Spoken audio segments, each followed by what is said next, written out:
I'm just clarifying. You're saying that the people who chant from the river to the sea believe that once the state of Israel is abolished, Jews will live comfortably in that area? Yeah, potentially. That's what they think. Many other people who chant that were supporting the people who just killed 1,400 people. I don't know that you can say many of those people because you don't have the data. When they're saying Palestine shall be free, they mean of Jews, of the Israelis, of the state of Israel. That's what they mean.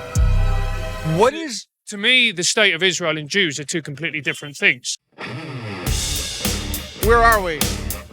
We're outside the Supreme Court next to Westminster Abbey, which is over there. Yep. Big Ben and the Houses of Parliament over there, and Whitehall, where all the civil servants who ruin everything live. It's pretty amazing, and I'm sure everyone knows who you guys are, but who are you? I'm Francis, and I am the co-host of Triggernometry. And who are you? Konstantin Kisin, also the co-host. Excellent. And today we're going to do some Spectrum Street Epistemology, and my first claim to you is as follows.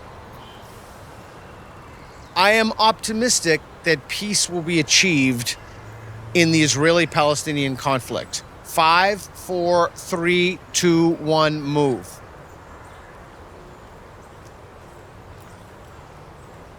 Okay, why are you not optimistic? Because I have relatives who... My grandfather was originally from the Middle East. He's Lebanese. I don't think people in the West, or people who have not lived in that particular part of the world, understand the depths of hatred that those groups of people feel for one another, particularly the Arab/Muslim world towards the Israelis. Okay. And why are you neutral? Well, I hate to sound like Jordan Peterson here, but it depends what you mean by peace. I mean, eventually the fighting will stop. You mean though it could stop over millions of corpses? Yes. So is that peace? If that's peace, then yeah, I mean, eventually peace, like on a 10, 15, 20-year time scale, the fighting will stop. So I strongly agree. But I don't know if that's what you meant by peace. Sorry to be a... No. It's always good to ask for clarity in terms. All right, I'm going to say another claim and you walk to the line.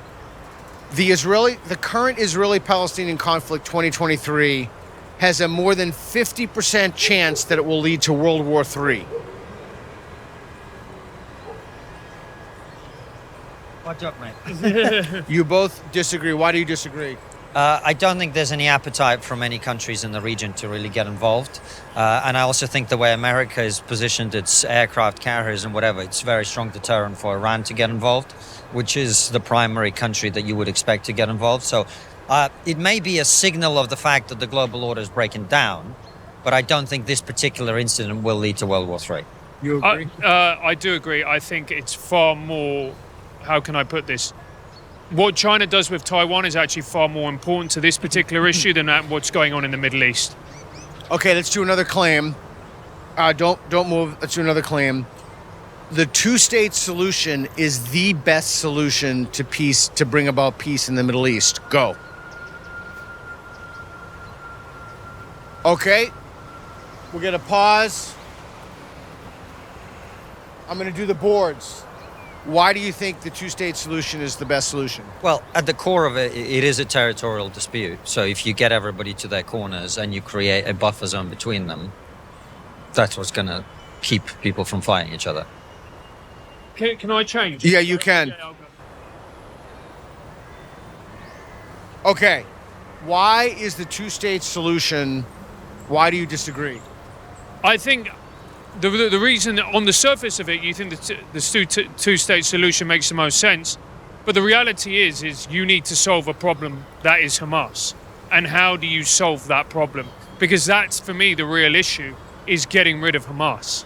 If magically we had a wand and everybody from Hamas vanished, would there be peace?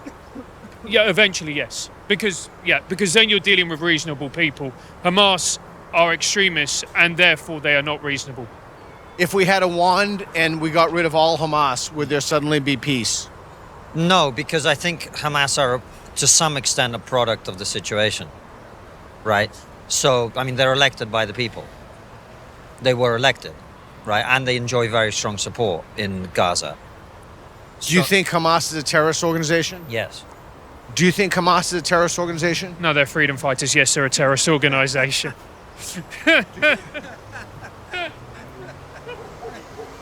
It's my contrarian nature. Apologies. Yes, they definitely are a terrorist organization. Do you think the state of Israel has a right to exist? Move.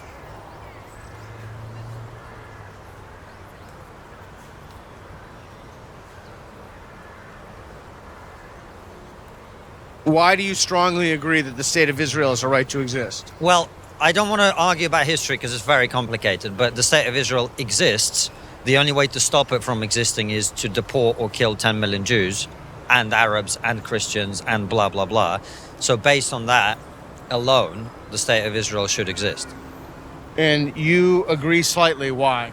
I do. For that very reason, I do agree that I think that it's not a solution to say, Palestine must be free, whatever else. I have just never heard, if I'm being brutally honest, the reason why Israel should exist from a historical point of view. I've just never heard an argument which convinces me. One last night, which I can give you, because I have the same, every time I look at the history of Israel, it's very complicated, right? It's not super clear cut. But the one thing that I read about, and someone reinforced it to me last night, a mutual friend of ours actually, is that when the Jews first got land in what we now call Palestine or whatever, that piece of land, they bought the land, right? Then very complicated history, blah, blah, blah. But my point is, it's not like they invaded and occupied this land to start the whole process. Okay. Next claim. Yeah. People should be free to chant "Gas the Jews" in the streets. Which country? Of this country, the UK.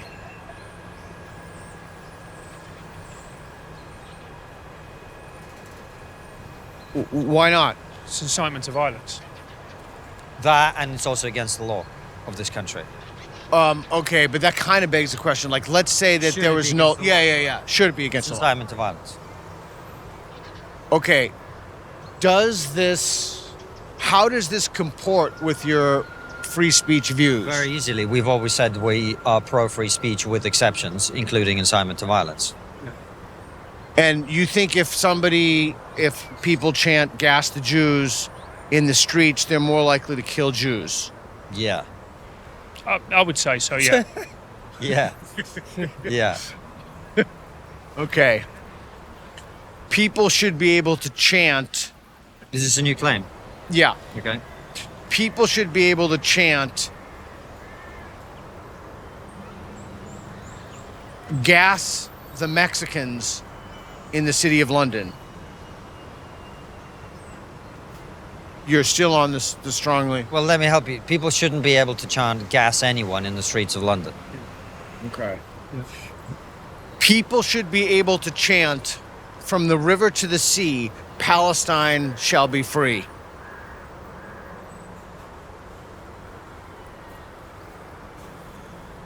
Why do you strongly agree? Because even though that is something that I disagree with, people should be allowed to say it. It's not an incitement to violence, as far as I'm concerned. The reason I am slightly agree is partly what Francis said is true, but partly it's not true, because from the river to the sea, Palestine shall be free means there should be no Jews in that territory. How do you get rid of them? It's many of the people who chant "from the river to the sea" don't understand what they mean, and they're not chanting it in a genocidal way. But actually, if you dig down, the chant could well easily be genocidal, right? So I agree, because I don't think those people think it's an incitement to violence, and I don't think a random person walking by would hear it necessarily as an incitement to violence. But I only slightly agree, because there are some people who chant it in a genocidal way. Do you see what I'm saying? I do. However, it rhymes and it sounds nice. It does rhyme, but you could say the same thing: "From the river to the sea, Israel shall be free." So you can just... Yeah. So are you worried that that's an incitement to violence? No, I wouldn't say that is an incitement to violence. That is, I think for most people, the way they'd see that is they would argue that is they want a Palestinian state. And look, Free of Jews, no, not free of Jews. No, it's not as in they should be allowed a state. Which but that's not what they're saying. From the river to the sea means from the river Jordan to the sea, to the Mediterranean Sea. That means that whole land shall be free, therefore, of Jews. That's what it means. not from the state of Israel. Right. How do you... So what... if you take away the state of Israel, what's going to happen to all the Jews that live there? What's going to happen to all the Jews that live there? They can still carry on living there, but it will no longer be Israel, the state of Israel. So you think if there's no state of Israel, Jews are going to be able to live in Palestine? Given what you've just seen in the last 2 weeks. No, it's not what I think. I'm saying that's what they think. That's how they see it. But they wouldn't see that as an direct incitement to violence. So I'm just clarifying. You're saying that the people who chant from the river to the sea believe that once the state of Israel is abolished, Jews will live comfortably in that area? Yeah, potentially. That's what they think. Many of the people who chant that were supporting the people who just killed 1,400 people. I don't know that you can say many of those people because you don't have the data. When they're saying Palestine shall be free, they mean of Jews, of the Israelis, of the state of Israel. That's what they mean. What is... To me, the state of Israel and Jews are two completely different things. There are people, for instance, Hasidic Jews, who don't agree with the state of Israel, who actually chant that. Yes. So their argument is talking about the nation state. It's not about being free from Jews. But my question to you is, what happens to the Jews when that happens? Well, to the idealist, I'm not arguing that this is something that I agree with. They would see, which is the utopian. Right. Yeah, this utopian, which is we abolish the state of Israel, we have Palestine, everybody lives in harmony. Now, I don't think that's going to happen, but I think... We agree. Okay, cool. What percentage of Palestinians do you think hate Jews? I don't know. No idea. I mean, it would be above 50%, to put it mildly. What percentage of people who live in the Middle East do you think want to kill Jews? That's a hell of a question. I don't know. I genuinely don't. I don't know either, but a significant percentage. Would it be safe to say a non-trivial percentage? Yes. Okay. If you are Jewish or have Jewish friends, here's the next claim. Jewish people can feel safe in the city of London. Move.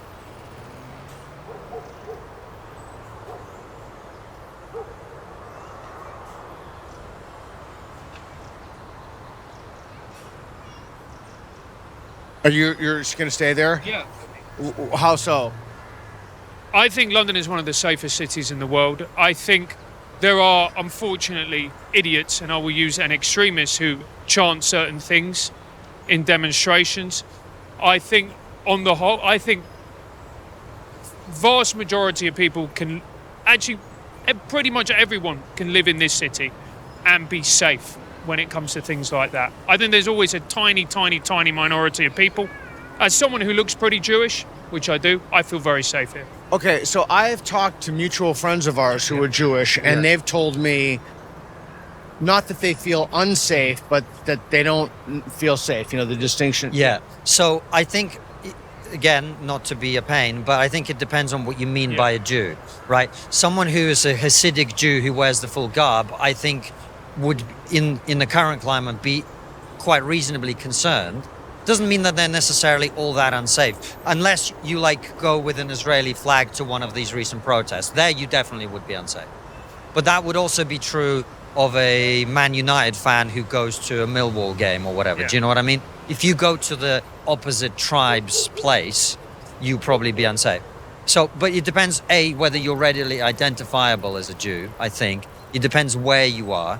And And I say this, by the way, as someone who is part Jewish and who probably, after what I saw in the last few weeks, I'm considering my future here because I think the direction of travel is not good.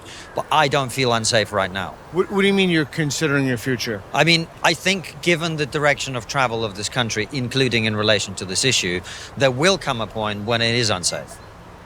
Do you think that's the case? It's a difficult question to answer because what you are being asked to do is to look into the future. What concerns me is that people use extremist slogans and incitement to violence and they're not being arrested by the police. And then people who say things on Twitter which are about things like gender are arrested. Now, for me, I find that highly worrying and highly concerning because what that shows is that the authorities are unwilling to deal with a violent extremist. And if you look at, for instance, the murder of Sir David Amess, which happened last year, I think it was now. Now, the way we spoke about that was fundamentally dishonest. It was an act of terror. And what happened to him, he was murdered by an Islamic extremist, but we never talked about it in an honest term. Okay. I'm going to reset the claim. I want peace in the Middle East.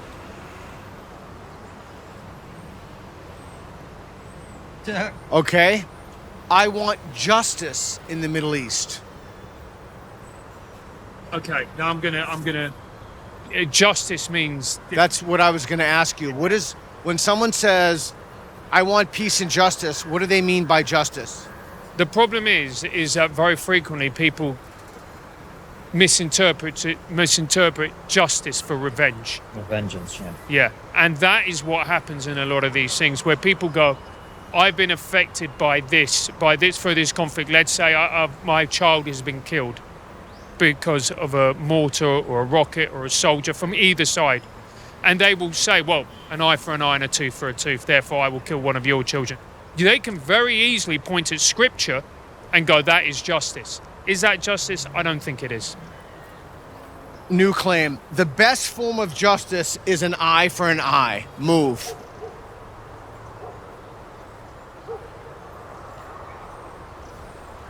Why do you disagree? Because I don't, an eye for an eye, the whole world goes blind. However, I do think some punitive element is present in justice and should be, which is why I don't strongly disagree. You agree? I strongly disagree for what Konstantin just said, an eye for an eye. And also as well, if, for instance, if my child is been brutally murdered by the opponent, if I go and murder what I deem to be the enemy's child, well, that's just someone's father who probably had someone's child who had no involvement in this, is entirely innocent. Why? What good would that do? What about destroying the terrorist organization that did it? Destroying the terrorist organization? By killing its members. By killing its members, I have no problem with that. Right, so that's why I'm not strongly disagree, because there needs to be an element of deterrence and punishment. But that's not the way that. So an eye for an eye. Exactly. I see. Yeah, fair. Are either one of you willing to move based upon what the other said? Yeah, I mean, I could definitely move over, because if we are taking eye for an eye literally, as in like, if you kill my child, I have to kill your child, okay, then I'll move over there, no problem. Yeah. If we just meant like force and violence sometimes needs to be met with force and violence, then I'm slightly different. Do you agree? Yes, I completely agree. Okay. I have a couple more questions. You've been generous with your time. Proportionate response is important in terms of the Israeli-Palestinian conflict. Move. Response. Okay. Sorry, mate. A proportionate response. I'm going to go here. Okay. Proportionality in the Israel conflict. Because proportionality means very different things to very different people. Proportionality to someone. So I've got a friend who's Jewish who said, whose family were affected by the Hamas strikes, and he said that he wanted Gaza leveled into a car park. to him that's a proportionate response to the attack against his family. No, but that's objectively not a proportionate response, though. That's just your friend being very upset. That's not a proportionate response. Would a proportionate response be that we now have to take the lives of 1,400 people from... Well, this is why I'm in strongly disagree, partly. The other reason I'm in strongly disagree is I think proportionate responses in war are moronic. You're supposed to kill the people who are trying to kill your citizens, right? Israel should not, I mean, it's unavoidable, but Israel shouldn't be killing any civilians if it can help it, which would be the proportionate response, like tit for tat, eye for an eye. But what they should be doing is going out and taking Hamas out in its entirety, right? And that may involve a lot more collateral damage as a result. But it's not proportionate. It's a whole different thing, right? It's about what is your objective. The objective for Israel has to be to destroy Hamas, right? That may not be proportionate. Like, the Hamas didn't destroy Israel. Do you see what I mean? Yeah. Next claim, Israel takes sufficient care to avoid killing civilians. Move.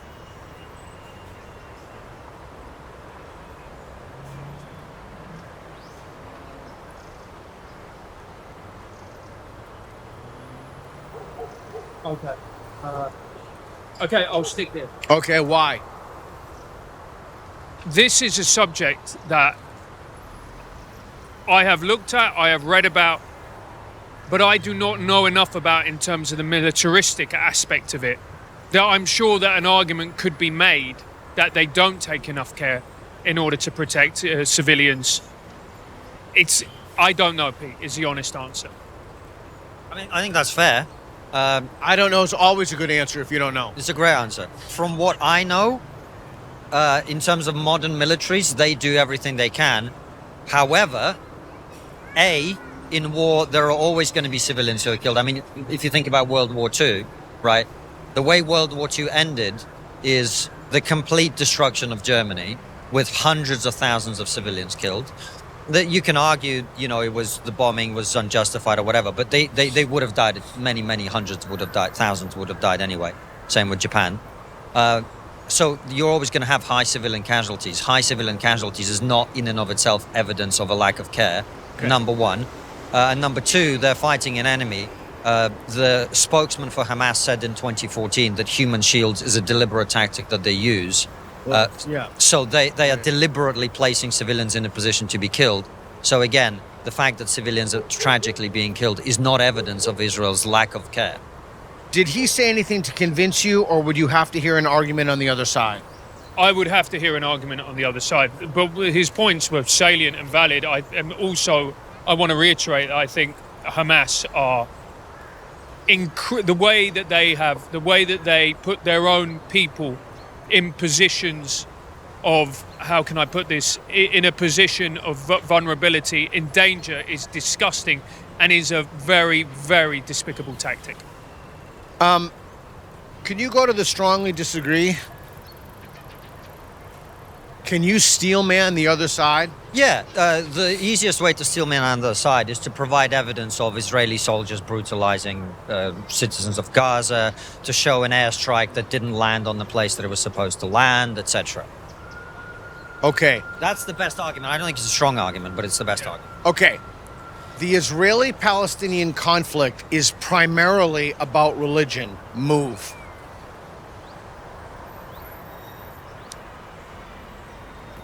Right behind you, mate. Yeah, I mean, kind of. You have to commit to a mat. Okay, I have to commit to the mat. It's primarily about. Primarily. It's primarily. I'm going to go to slightly agree.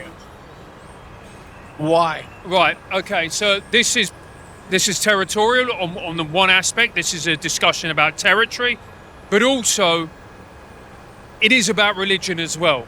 There is whenever Israel is discussed, there is always, and not always, but sometimes there is the thread of anti-Semitism that runs through it, and that is, you have to be honest about that. And people will say it's got nothing to do with anti-Semitism. Sometimes it doesn't. Sometimes it's a very honest discussion about territory and about casualties and about how do we bring a solution to this particular problem. But as well, there is also the issue of religion that runs through it as well. Okay, let me rephrase my question. The Israeli-Palestinian conflict is primarily not about. The Israeli-Palestinian conflict is primarily due to religion. Due to religion. Move.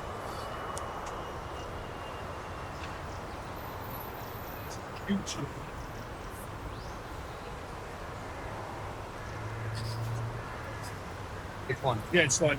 Okay, why do you slightly disagree? Because I think if the territorial dispute wasn't there, there is evidence of countries that are based next to each other that are able to coexist peacefully, even though their religions differ. Do you agree with his analysis or with his claim? Could you repeat that just so I've got it? If the territorial dispute was not there, there is evidence of countries coexisting peacefully where there's a religious difference between the two countries. For example? For example, Russia and Kazakhstan. Okay. Yeah. Let's say. Agreed. Yeah, I agree with that. So I'm going to go where I would stand. The claim is it's due to religion. I'm over here. Why? I'm over here because let me ask you another question, and then I'll explain. This question will explain why I'm over here.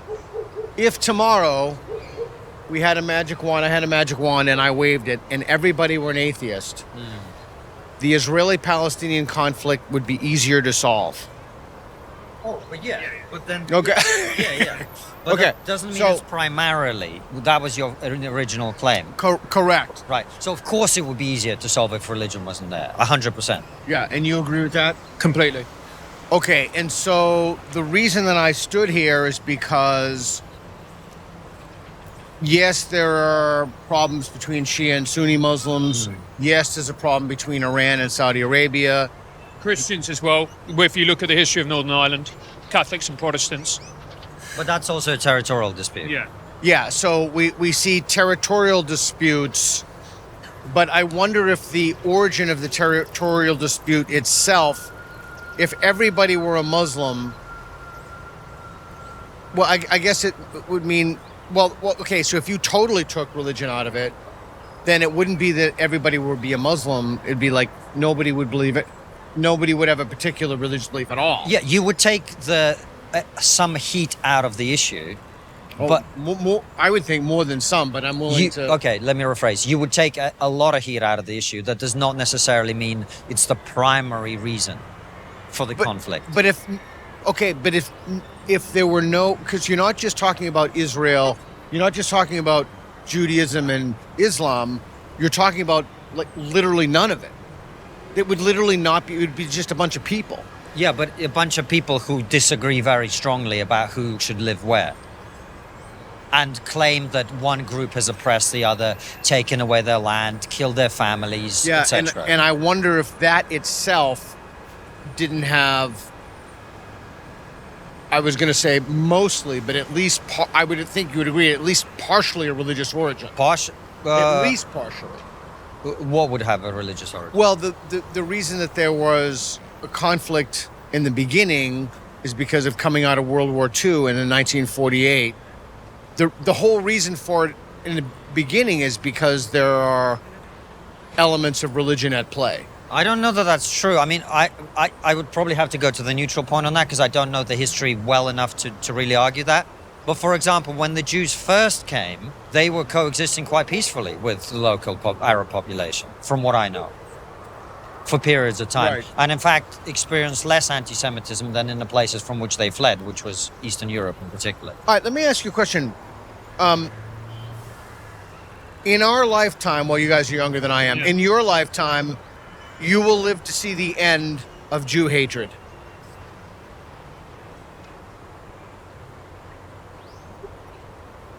Tell me why you strongly disagree.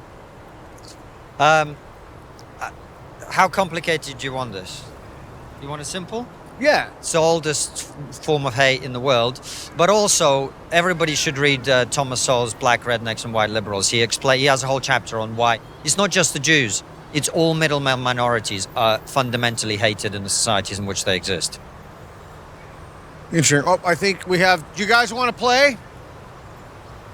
I'll give you a huge platform. You can keep your faces covered. 100,000 views. You could stand in the city, in the streets, and not have a fraction of a fraction of a fraction of a fraction of a people who will listen to you than the views that you'll get from 10 minutes on this line. Okay. That means no. There's people who believe in the strength of their ideas. Isn't that interesting, though? Yeah, it is. So they'll go out on the street. They're not trying to convince anyone. They're not trying to convince. We went to Washington, D.C., and our camera crew went up to a trans protest without cameras, without anything, just random people, and said, "Can you tell us what this is about?" Yeah. And they said, "No." So can you imagine a protest in which you're trying to raise awareness, apparently? Right. You won't even explain to people what it is that you're protesting for. This isn't about persuading people. It's not about persuading people. That was so interesting to me. They're standing there. They don't like... This is why they don't believe in free speech. Yeah. Because they don't like their ideas challenged. Because they know their ideas don't make sense. They know it. That's why they have to shut everybody else down. Yeah, I agree. Look, if you believe in something so strongly that you are willing to demonstrate... Cover your face and demonstrate. Cover their faces. Look, it's not that. It's at least just won't go out and argue it. Go out and argue it. If you believe in something so strongly, I would think it's because you've thought about it. You believe that this is so important. It's of such fundamental importance that you were willing to give up your time to go out and demonstrate, and you're not willing to speak on it. It doesn't make any sense. It's illogical. Yeah, so I think they would say that for a lot of reasons that you've hit on, but there are different degrees of sophistry, if you will, but there are power relations, but they couldn't possibly defend what they believe, because if they would, then they. But what are the power relations here? They have the microphone just as we do. They can come and argue. There's two of them, two of us. I mean, what's? I think that they would say that inherent in discourse itself is white supremacist. But the reason is white supremacy. But the reason that they would have to do that is because their ideas don't make sense. That's correct. Yeah. And it is also, they would argue as well, which is, that this is performative, that it's not a discussion, that there's... That's what it is, though. It is a discussion.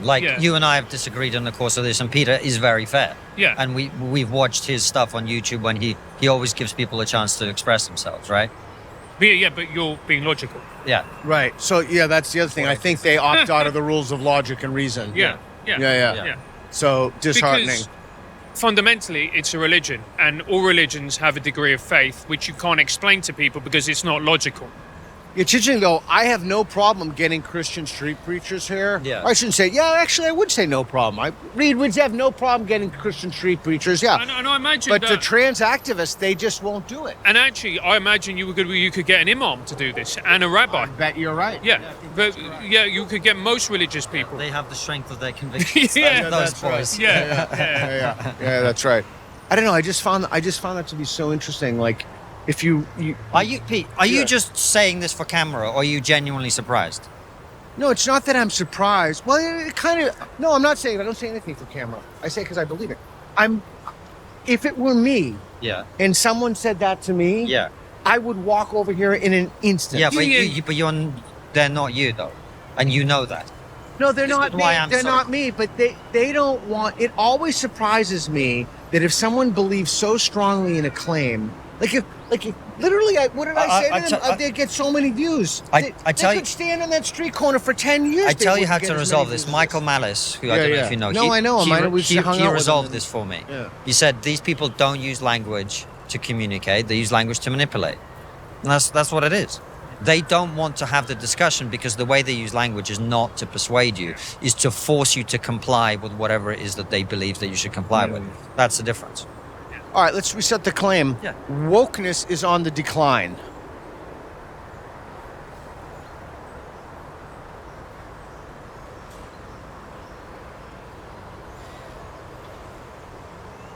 Can I have a caveat?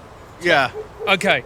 I think wokeness is on the decline. Let's just talk about the UK. I think that wokeness is on the decline in the UK. I think we reached peak woke with the Isla Bryson case, where we had a 2-time male rapist convicted in a court of law, who then identified as a woman, was transferred to a female prison. There was an uproar about it, and I think it really was a coming to God moment for a lot of people. Caveat, if Trump wins, which he might well do, we're going to see an absolute resurgence of all this nonsense. New claim. I trust the legacy institutions in the UK.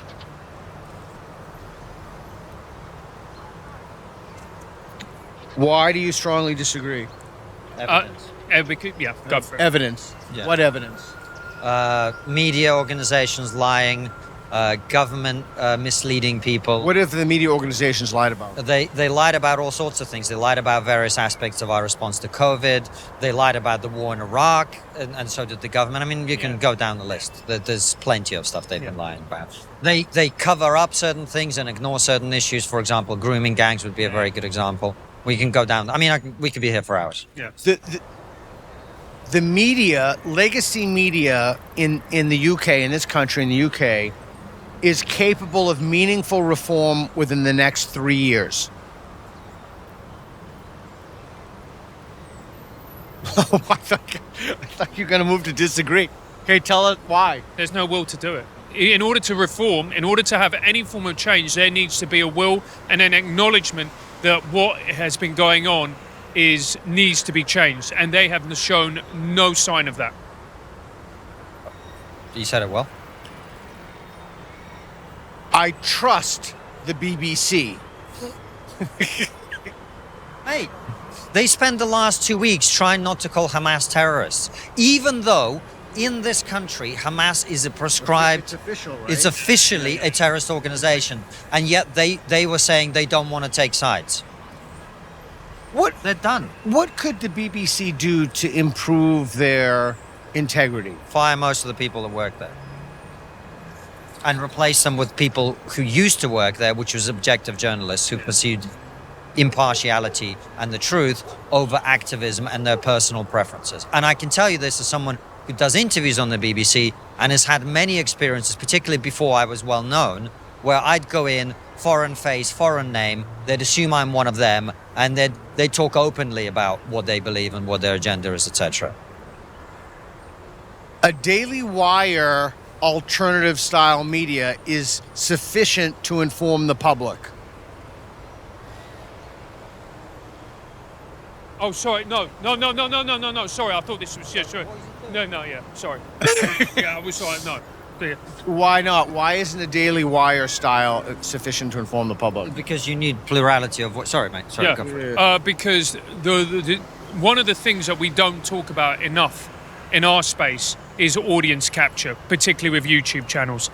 We have had people on, and I'm not going to mention any names or organizations, and pretty much every person we've spoken to who has one of these media organizations, they're all slightly in fear of their audience. They don't want to lose their audience. They don't want to alienate their audience, because that means less ad revenue, etc., which means that they become less commercially viable. That's not why I strongly disagree. I think the Daily Wire their politics are not my politics, but I think I really respect what they've done, and I think they're doing a great thing.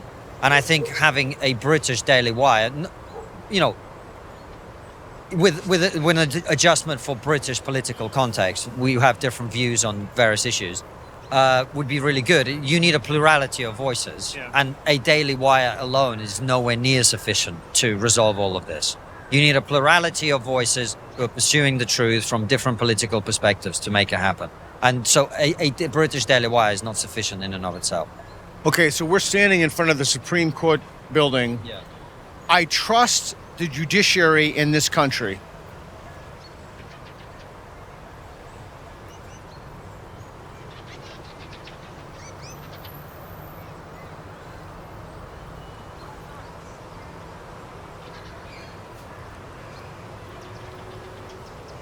You want to do abortion? Don't mind.